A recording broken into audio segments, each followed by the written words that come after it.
maanta oo taariikhdu tahay 11 bisha December 2022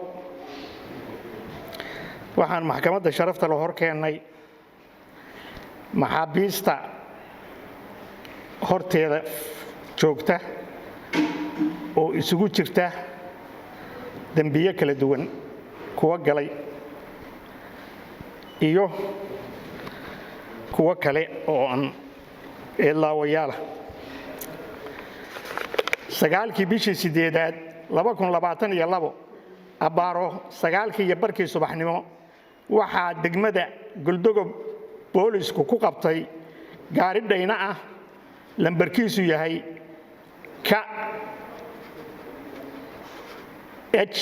KH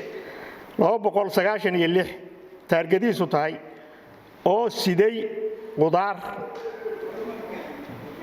qare ah iyo qarax ka kooban 100 ambeer oo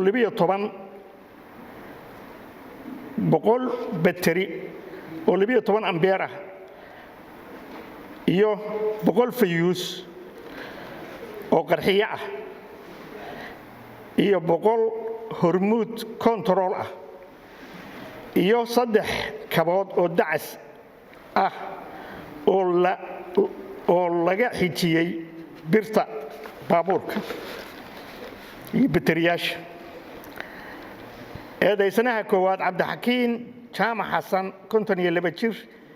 ina Maryan Axmed Cigaal ahna mulkilaha baabuurka dhaynaha ah ee hadda yaala qaybta booliska wadahana aabe u ah wuxuu cadeeyay xilligii hore ee Xasan Sheekh Maxamuud madaxweynaha ka ahaa inuu bilaabay taageerada ururka argagixisada al-shabaab markaa kadib Cabdixakiin wuxuu la heshiiyay nin la yiraahdo Cambro oo kaari ah soona saaray gaariga qaraxa loogu sheegay qaraxa electron inuu yahay wuxuu cadeeyay oo kale inuu ku yiri dareewalka gaariga waday soo qaad alaabta markuu wacay dareewalku una sheegay 4 kartoon in loo keenay كمان maanta oo qorantay waa socdaa inta hadda dacwadii doodii waa maqlaysa midol waa maqlaysa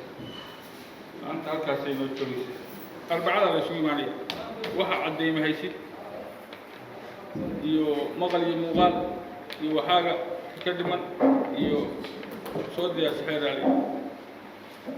anta arbacada noo tahay kumaduna waa xirantay